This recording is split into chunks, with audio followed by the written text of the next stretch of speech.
सुरुवातीलाच मी आपल्या सगळ्यांचे मनपूर्वक आभार मानते की 3 वेळा मोठ्या संख्येने मतदान करून आपण मला दिल्लीला जायची संधी दिली आणि पुन्हा एकदा आता लोकसभेचं इलेक्शन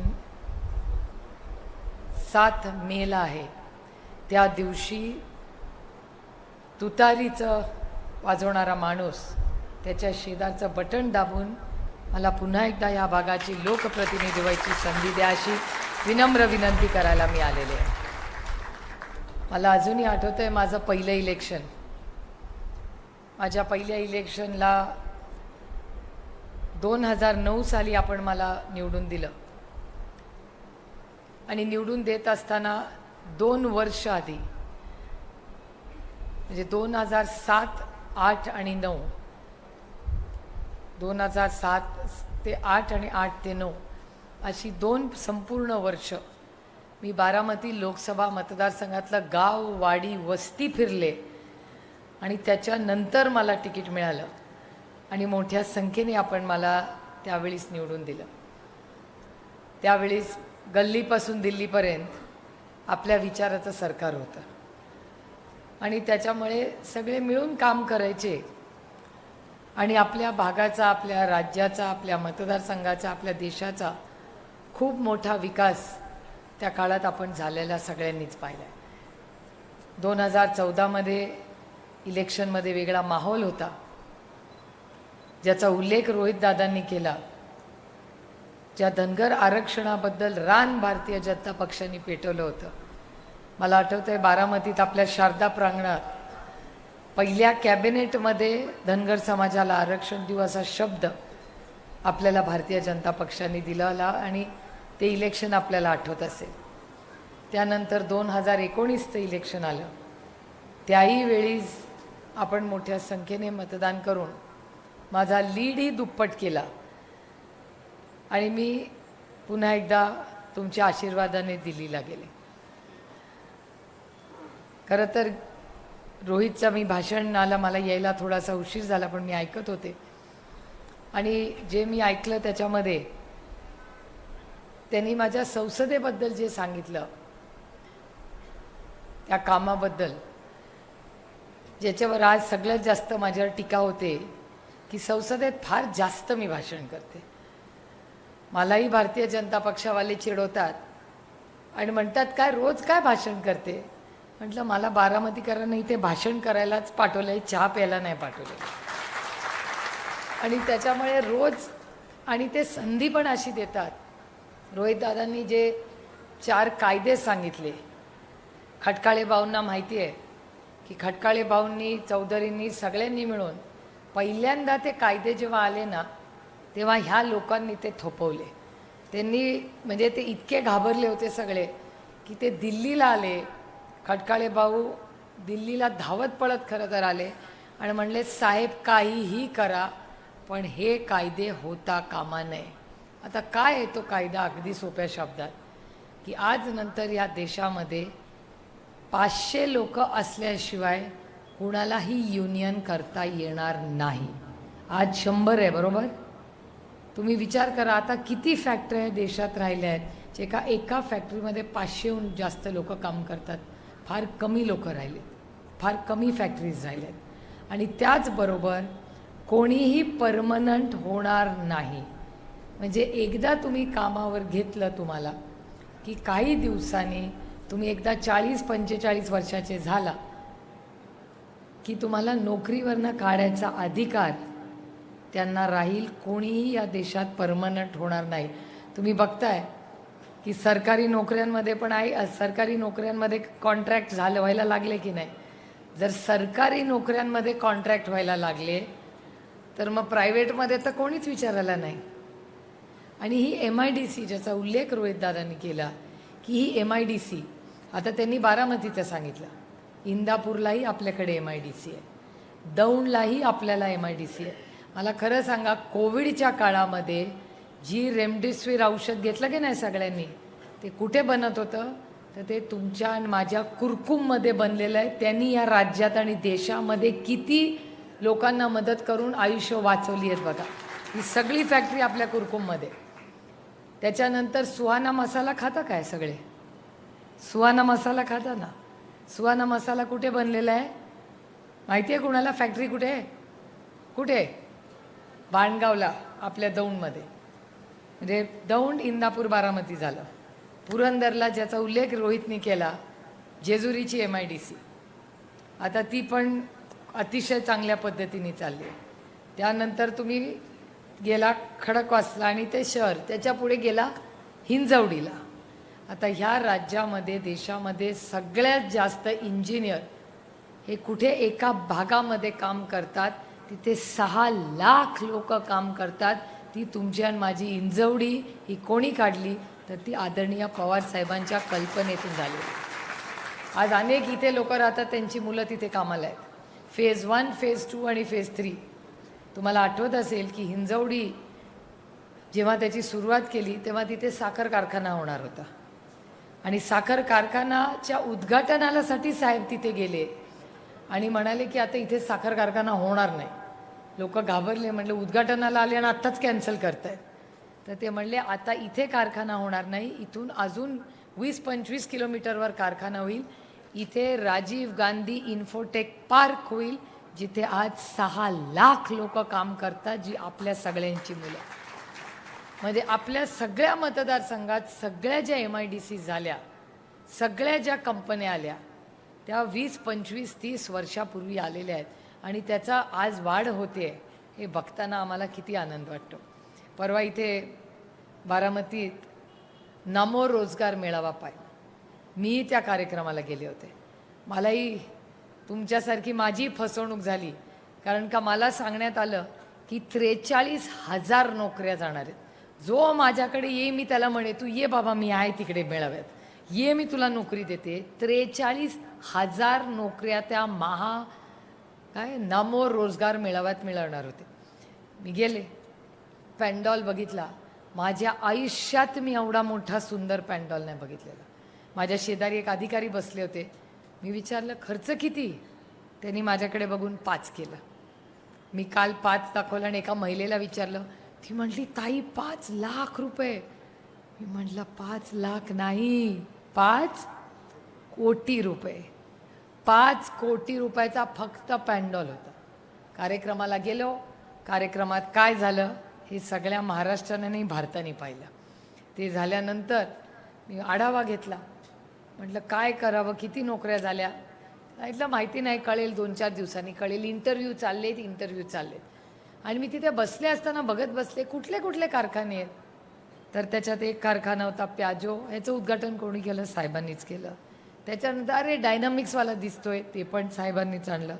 त्याच्यानंतर भारत फोर्ज, ज्याचा उल्लेख रोहितदादांनी केला, ती पण त्या सगळ्या ज्या होत्या त्या आपल्याच काळात. सगळे आपले सगळे सोयरे, अरे अरे हा तर आपला HRD वाला, हा तर सगळे आपलेच ओळखीचे लेख, कोण बाहेरचा होता तो.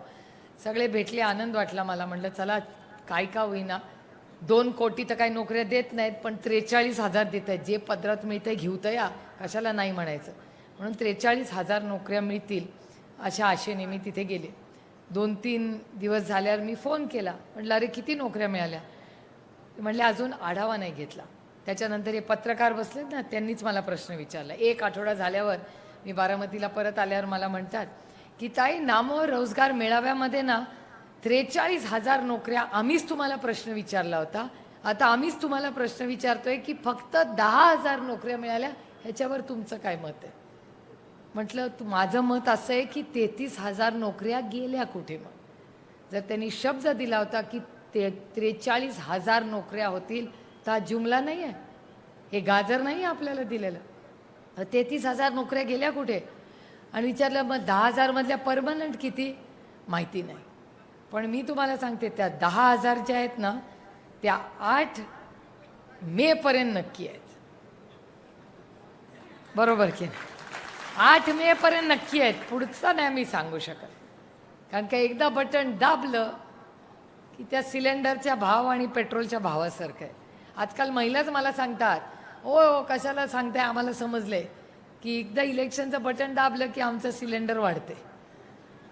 आणि गंमत बघा, पेट्रोल डिझेल 2 रुपये कमी केले बरोबर इलेक्शनच्या तोंडावर, आणि भाव वाढवला की कंपनीनी वाढवला, आणि कमी केला तर सरकारने केला. म्हणजे आपलं ते बाळ आहे आणि दुसऱ्याचं ते. त्यामुळे असं हे प्रशासन आहे. त्यामुळे आज मला विचाराल तर महाराष्ट्रामध्ये इन्व्हेस्टमेंट रोहितदादा त्यांच्या मतदारसंघासाठी रोज लढत असतात. मी इथे येतानाच बाहेर त्यांचं थोडं भाषण ऐकलं की त्यांच्या मतदारसंघात त्यांना MIDC पाहिजे. रोहितदादा MIDC येणार कुठून? कारण ज्या कंपन्या महाराष्ट्रात येतात त्यांना दुसऱ्या राज्यात कसं घालवायचं हाच कार्यक्रम या ट्रिपल इंजिन खोके सरकारने केलेला आहे. आली इन्व्हेस्टमेंट की आपल्याला वाटतं हुश आपल्या पोरांच्या नोकऱ्या आल्या की गेली दुसऱ्या राज्यात. दुसऱ्या राज्यात गेल्याचं दुःख मला नाही. आपल्यालाही भलं हो आणि त्यांचंही भलं हो. पण जर आमच्या हक्काचा मेरिटमध्ये आम्ही पास झालेलो असू तर आमच्या पोरांच्या नोकऱ्यांचा हक्क तुम्हाला काढून घ्यायचा नाही. आणि ज्या पद्धतीने जी इन्व्हेस्टमेंट महाराष्ट्रात होती ती दुसरीकडे जाते ही अतिशय चिंतेची बाब आहे. त्यामुळे नोकऱ्या, महागाई ह्या सगळ्यासाठीच तर आम्ही लढतोय. कशासाठी लढतोय मला सांगा. कांद्याचा उल्लेख रोहितदादांनी त्यांच्या भाषणात केला. माझं 18 वर्ष मी खासदार आहे, माझं कधीही निलंबन झालेलं नाही. पहिल्यांदाच निलंबन झालं आणि मी काय मागणी करत होते, कांद्याची निर्यात सुरू करा एवढीच माझी मागणी होती. आणि मला सांगितलं चला निघा बाहेर इकडून. म्हटलं कशासाठी निघा? ते म्हणले तुम्ही आणि अमोलदादा फार ते कांद्याच्या शेतकऱ्यांसाठी सारखं बोलता, चला बाहेर. आणि आम्हाला बाहेर काढण्याचं पाप या सरकारने केलेलं. आणि काय मागणी आहे? शेतकऱ्याला हक्क मागायचा, त्याला हमी भाव मागायची ही चूक आहे आमची. आणि ही जर आमची चूक असेल तर आम्ही मागत राहणार. तुम्ही आम्हाला फाशी दिली तरी चालेल पण आम्ही शेतकऱ्याची साथ सोडणार नाही. हे मला तुम्हाला या कार्यक्रमाच्या निमित्ताने सांग. कुणासाठी लढतोय आम्ही? इथे EPS 95 वाले तुमचे कोण वडील काका असतील का नाही मला माहिती नाही. पण EPS 95 काय स्कीम आहे? तुम्ही पण पेन्शन भरता ना, सांभाळून राहा पेन्शनचे पैसे. पण त्यांचे असतील ना काकी, ते होतीलच ना आता EPSला मेंबर. EPS 95 काय? EPS 95 EPS 95 पासूनची जी स्कीम आहे त्याच्यामध्ये आपण जेव्हा कामात असतो तेव्हा पेन्शनचे पैसे आपण बाजूला ठेवतो की आपलं वय झालं, रिटायर झालं की पोरांच्या समोर हात पसरायला नको. आपण स्वाभिमानाने आपली भाकरी भाजी खाऊ पण ती स्वतःच्या पैशाने खाऊ. नातवाचा वाढदिवस असेल तर एक चांगली 500-1000 रुपयाचं काहीतरी त्याला बक्षीस देऊ. चांगला पहिला आला वर्गात त्याला बक्षीस देऊ, कौतुक करू. EPS 95चे सगळे जे पैसे आहेत, सगळे ज्येष्ठ नागरिक या देशातले गल्लीपासून दिल्लीपर्यंत आंदोलन करतायत. हे सरकार जेव्हा आलं ना 14मध्ये त्यांनी शब्द दिला होता की EPS 95चे पैसे आम्ही सगळ्या ज्येष्ठ नागरिकांना देऊ. ज्यांनी स्वतःचे पैसे स्वतः सरकारकडे ठेवायला दिले आज त्याच्या लोकांना 200-500 रुपये महिन्याला मिळतात. त्यांना मिळायला पाहिजे 7,500 ते 25,000. आज 200 आणि 500 रुपये मिळतात. कुठे गेले ते पैसे? कोणीतरी याचं उत्तर दिलं पाहिजे. त्यांच्यासाठी EPS 95साठी आम्ही किती वेळा लढलो. आम्ही तर लढलो तर ठरलो. आमच्या आपल्या भारतीय जनता पक्षाच्या हेमा मालिनी सगळ्यांना माहिती आहे. हेमाजींनी 2 वेळा प्रधानमंत्र्यांकडे त्या EPS 95 मी आणि हेमाजी अनेक वेळा एका बाजूनी सरकारच्या बाजूला लढलो. त्या पण आमच्यावर उभे राहायच्या की बाबा या गरीब कष्ट करणारे आमचे ज्येष्ठ नागरिक आहेत त्यांचे पैसे द्या. पण EPS 95चा हक्काचे पेन्शनचे पैसे 10 वर्षात दिलेले नाही. मग हे पैसे गेले कुठे? हे तुम्हाला विश्वासाच्या नात्याने ठेवायला दिले होते, मग पैसे गेले कुठे? तुम्ही EPS पेन्शनचे पैसे तुमचे पण हे आलोच. कायद्या असे आणले ज्याचे कुणाचंही पोर परमनंट होणार नाही.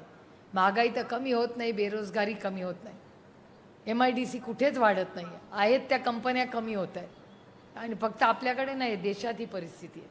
मग जर इन्व्हेस्टमेंट झाल्या नाही तर मग हे रस्ते राहतील, बिल्डिंगही राहतील पण त्यांच्यात जगणारी माणसं राहणार नाहीत. तुम्ही मला विचार करून सांगा काय स्वस्त झालं या देशात किंवा तुमच्या आयुष्यात कुठला मोठा बदल झाला आहे हो गेल्या काही वर्षामध्ये? मी तुम्हाला बारामतीचाच हिशोब करू. बाहेर कशाला जायचं आपण, आपलं बघू आधी. मला सांगा तुम्ही सगळे बारामतीत राहता गेले अनेक वर्ष. एक काँग्रेसचा विचार जो आपला विचार आहे आणि एक राष्ट्रवादी काँग्रेसचा एक विचार, मग एक महाविकास आघाडी आणि एक त्यांची काय युती का काय येते. मला हिशोब करून विचार करून सांगा. हे विकास विकास म्हणतात. वीज बारामतीत कुठल्या विचारांनी आणली? काँग्रेसच्या विचाराने.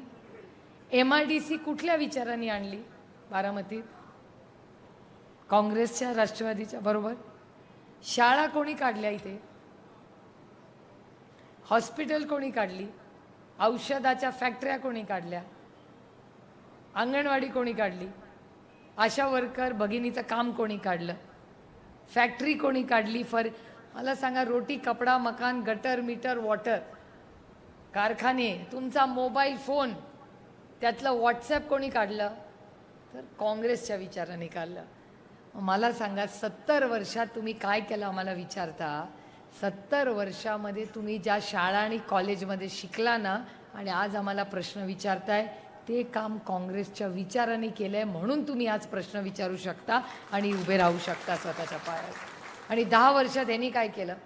मला 5 कामं सांगा, 5 की 10 वर्षामध्ये भारतीय जनता पक्षाच्या विचाराने हो महाराष्ट्रामध्ये ही मोठी 5 कामं आम्ही केली. सांगा कोणीतरी. महागाई, बेरोजगारी, भ्रष्टाचार केला की नाही? भ्रष्टाचार केला का? तो हो केला. महागाई केली का? हो केली. बेरोजगारी वाढवली का? तर वाढवली. मग ह्यांचं सगळ्यांचं करून आपल्या पदरात काय मिळालं? 10 वर्षे सरकार असो. कुठली मोठी गोष्ट? तुम्हाला हमीभाव मिळाला का? त्याच्यामुळे ह्या सगळ्या परिस्थितीचा फार गांभीर्याने बघितलं पाहिजे. आणि हे कुणाचं वैयक्तिक इलेक्शन नाही. माझी लढाई तर वैयक्तिक कुणाची नाहीच आहे. माझी लढाई वैचारिक लढाई त्या अदृश्य शक्तीच्या विरोधात आहे. अहो, मलाही संधी होती, रोहितलाही संधी होती. रोहित इथे मंत्री झाला असता, मी दिल्लीत मंत्री झाले असते, दोघंही लाल दिव्याने आलो असतो. कोणी थांबवलं होतं आम्हाला? पण तुम्ही आम्हाला विचार करून सांगा, एकीकडे सत्ता आणि अदृश्य शक्ती आणि दुसऱ्या बाजूला वडील, विचार, संघर्ष आणि सत्य. तुम्ही माझ्या जागेवर आणि रोहितच्या जागेवर असता तर काय केलं असतं मला सांगा? कुठल्या बाजूनी बसला असता तुम्ही? कुठल्या? सत्याच्या. मग मी जे केलं किंवा रोहितनी जे केलं, अरे रोहितला आता सोडा, तो एवढ्या वयाने पण लहान आहे, त्याला तर इतका त्रास दिला की त्यांनी ईडी बोलवली. आता मला खरं सांगा, तुम्हाला ईडी माहिती होती का हो? 5 वर्षापूर्वी ईडी माहिती. आता पोरं एकामेकाला म्हणतात, ए मला दगड मारू नको, नाही तर ईडी लावतो तुझ्या मागे. बोलतात की नाही लोक असं? मी तर आईस म्हणते. आईस म्हणजे काय? बर्फ. इन्कम टॅक्स, CBI आणि ईडी. तू विरोधात बोलला, लावली तुला ईडी. तू माझ्या पक्षात आला, वॉशिंग मशीन. मी तर अशोक चव्हाणांचं नाव घेऊन घेऊन थकले. मला उत्तर पण देत नाही कोणी भारतीय जनता पक्षातून. अशोक चव्हाणांच्या बद्दल माझ्या मनात फक्त प्रेम आणि आदर आहे. जो माणूस आपल्याशी चांगला वागतो ना, त्याचं नेहमी चांगलंच भलं वाटतं. पण मला एक कळत नाही की अशोक चव्हाण भ्रष्टाचारी आहेत का नाही आहेत? आता आदर्श म्हणजे साधा साधा घोटाळा नाही, आदर्श.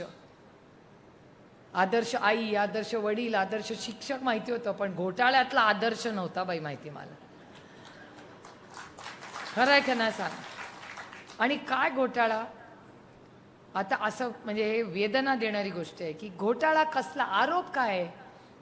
की जे शहीद झालेले भारताचे सुपुत्र आहेत, त्यांच्या ज्या वीरपत्नी आहेत, त्या वीरपत्नीला घर दिलं आणि त्या घरावर भ्रष्टाचार कोणी केला? त्या वीरपत्नीला घर नाही मिळालं, त्याचा भ्रष्टाचार करून ते सगळं जे मिळालं ते अशोक चव्हाणांच्या पदरात पडलं. असं मी म्हणत नाही हा, भारतीय जनता पक्ष म्हणते. आता मला एक सांगा, शुक्रवारी पार्लमेंट चालू होतं. पार्लमेंटमध्ये निर्मलाताई यांचं माझे अतिशय वैयक्तिक संबंध चांगले आहेत, अतिशय चांगली महिला आहे. त्या आल्या आणि म्हणाल्या की हे वेळ महत्त्वाची आहे, शुक्रवारी गुरुवारी 4 का 4:30 वाजता. आणि त्या असं म्हणाल्या की आता मी श्वेतपत्रिका करणार आहे पार्लमेंटमध्ये. म्हटलं कसली श्वेतपत्रिका?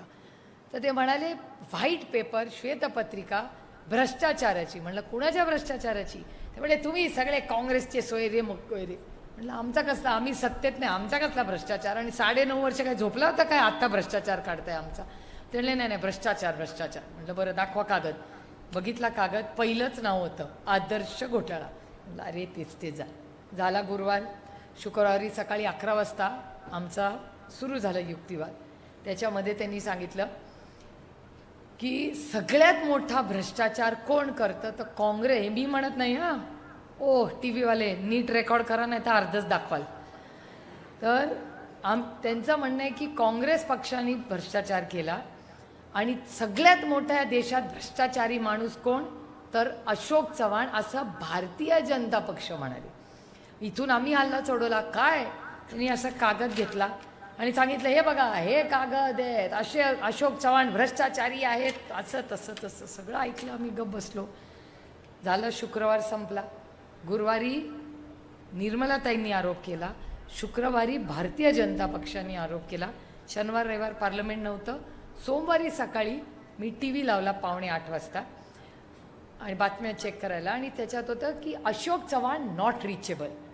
तर सकाळी 7:45 वाजता माणूस आंघोळ करू शकतो, योगा करू शकतो, चालायला जाऊ शकतो, नॉट रिचेबल त्याच्यात काय? म्हणजे उगाच काहीतरी पेपरवाले ना सारखंच मागे लागतात.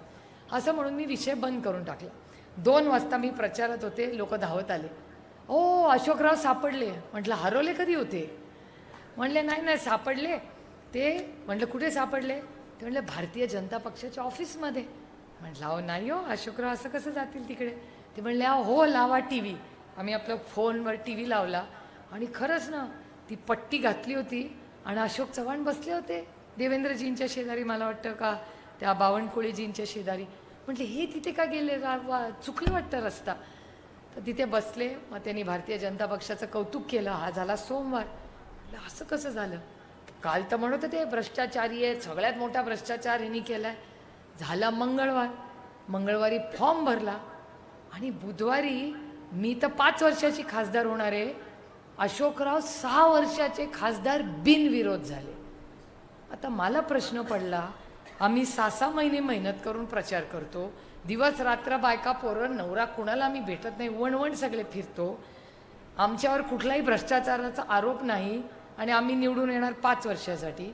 ज्यांनी म्हणे भ्रष्टाचार केला त्यांनी एक बोट पण हलवलं नाही आणि 6 वर्षाची एअर कंडिशनमध्ये बसून भ्रष्टाचाराचे आरोप करून आज ते खासदार झाले. भाग्य बघा, कुंडली तो चेक करनी पडेगी. इथे मेहनत करून करून थकतोय आम्ही. रात्री 4 तास 5 तास झोपतोय आणि हे 8 तास 12 तास झोपून खासदार होते. काय फॉर्म्युला आहे? म्हणजे भ्रष्टाचार. आणि मला फक्त एकच प्रश्न पडतो ह्याच्यामध्ये की अशोक चव्हाण भ्रष्टाचारी आहेत का नाही? कारण का ना खाऊंगा हे मी नाही म्हणलेले. बघ, जे म्हणले त्यांनी त्याचं उत्तर द्यावं की जर भ्रष्टाचार केला असेल तर ना खाऊंगा, आणि जर भ्रष्टाचार केला नसेल तर मग भारतीय जनता पक्षाने हात जोडून अशोक चव्हाण, त्यांचं कुटुंब आणि काँग्रेस पक्षाची माफी मागितली पाहिजे की आम्ही खोटे आरोप केले. राऊत साहेबांवर आरोप केले. राऊत साहेब काय थांबेना. 10 वाजले तरी सकाळी रोज भांडत बसते. 3 महिने जाऊन आले. अनिल देशमुख साहेबांवर तर 100 कोटी रुपयाचा आरोप केला. 1-2 नाही, 100 कोटी रुपयाचा आरोप केला. पुढे काय झालं? 1.5 वर्ष आत राहिले, 1 कोटी रुपयाचं आलं. गेले नाहीत तिकडे म्हणून त्यांना त्रास आणि अशोक चव्हाणांना नो त्रास. आता ही लोकशाही आहे का दडपशाही सांगा? अरविंद केजरीवालांना जेलमध्ये काल टाकलं. अरविंद केजरीवालांची सगळी टीम, आता ते आतिशी आहेत त्यांच्या मंत्री, त्यांना फोन केला, तिलाही अटक केली. का अटक केली? आंदोलन करते. आता आंदोलन केलं तरी तुम्ही आम्हाला जेलमध्ये टाकणार. ते रोहित दादा म्हणतात ते खोटं नाही, आता हमारी बारी आहे, कल तुम्हारी बारी भी आ सकती. त्यामुळे खोटे नाटे आरोप करायचे, इन्व्हेस्टमेंट्स करायच्या नाही, महाराष्ट्रात नोकऱ्या वाढवून द्यायच्या नाही. असं सरकार तुम्हाला पाहिजे का? या देशामध्ये तुमच्या आयुष्यात एक चांगला बदल घडून देणारं सरकार पाहिजे. हा निर्णय आपल्याला घ्यायचा. लोक येतील काय काय तुम्हाला सांगतील, ऐकायचं जनाचं आणि करायचं. आणि लोकशाही पद्धतीने आपल्याला हे इलेक्शन करायचं. माझ्या कानावर बऱ्याच गोष्टी येतात. रोहित दादा मगाशी म्हणाले की बऱ्याच लोकांना काय काय फोन येतात. घाबरायचं नाही. आणि हे बारामती करत ते नाही कोणाला घाबरत, याची मला गॅरंटी. पण काही लोकांना, एकाचा परवा मला फोन आला होता, तो आपल्या MIDCत काम करतो, त्याची बायको प्रेग्नंट आहे, तो कुठेतरी प्रचाराला फिरला माझ्यासाठी, त्याला फोन आला. त्यांनी मला फोन केला आणि सांगितलं त्यांनी मला धमकी दिली, माझी बायको प्रेग्नंट आहे, पण मी तुमचंच काम करणार, तुम्ही काय काळजी करू नका ताई. मला इतका अभिमान वाटला त्या मुलाचा, की काय त्याची चूक हो, तो आपला त्याची मतं मांडतो. मला सांगा, जे तिकडे आहेत किंवा वेगळा प्रचार करतात, एकाला तरी आपण काही बोलतो का? एकाला तरी बाबा तुझी ही लोकशाही आहे, प्रत्येकाने कुणाला मत द्यायचं आणि कुणाचा प्रचार करायचा हा त्याचा वैयक्तिक प्रश्न आहे. पण लोकशाहीमध्ये तुम्ही जरी दडपशाही करणार असाल तर नाही चलेगा. आणि त्याच्यासाठी आम्हाला कितीही किंमत मोजावी लागली तर आम्ही मोजू, पण तुमच्या मागे पूर्ण ताकदीने उभे राहू. कारण का लोकशाहीमध्ये दडपशाहीला आम्ही बारामतीत येऊ देणार नाही. हा सुसंस्कृत महाराष्ट्र आहे, हा छत्रपतींचा महाराष्ट्र आहे, हा शाहू फुले आंबेडकरांचा महाराष्ट्र आहे, हा कैलासवासी यशवंतराव चव्हाणांचा महाराष्ट्र आहे. नाही चालू देणार आम्ही, कारण का हे चुकीचं आहे. ना तुमच्यावर अन्याय होईल, ना शेतकऱ्यांवर होईल, ना महिलांवर होईल. आणि म्हणून तुम्ही बघा, मी पांडुरंगाची भक्त आहे, मी रामकृष्ण हरिवाली. तुम्ही गंमत बघा, जेव्हा पक्ष आणि चिन्ह घेऊन गेले तेव्हा त्यांना वाटलं की मी रडत बसेन. पण माझ्या आत्याचा इंटरव्ह्यू बघितला ना टी व्हीवर, माझी आत्या काय म्हणाली की पवारसाहेबांनी त्यांना फोन करून सांगितलं, आम्ही शारदाबाई पवारांची मुलं आहोत, आपल्या आईनी आपल्याला रडायला नाही शिकवलं, आपल्या आईनी आपल्याला लढायला शिकवलं. त्याच्यामुळे आता पक्ष चिन्ह आता त्याच्यावर नाही रडत बसायचं. आता ठीक आहे, गेलं, शुभेच्छा आहेत तुम्हाला. आणि तुम्ही बघा माझ्या पांडुरंगाची इच्छा, त्यांनी काय द्यावं आपल्याला चिन्ह, तर तुतारीवाला माणूस. आपल्या हे किती शुभ संकेत आहेत बघा, की ह्या देशामध्ये, ह्या राज्यामध्ये कुठलंही शुभ काम करायचं असेल तर तुतारीवाला माणूसच तिथे लागतो. मग लग्न कार्य असू दे, तुमच्या घरात नवीन ऑफिस असू दे, कुठलंही शुभ काम असेल. आणि छत्रपती शिवाजी महाराजांनी जेव्हा युद्ध पुकारलं तेव्हाही तिथे सुरुवातीला तुतारीवाला माणूसच होता. हा इतिहास आपण सगळ्यांनी. त्यामुळे हा तुतारीवाला माणूस ही एक मोठी नांदी आहे. ही भ्रष्टाचाराच्या विरोधातली नांदी आहे, ही महागाईच्या विरोधातली नांदी आहे, आणि ही आपल्यावर बेरोजगारी करणाऱ्या या पापी सरकारच्या विरोधात लढण्याची नांदी आहे. त्यामुळे आपल्याला सगळ्यांना फार जबाबदारीने काम करायचं आहे.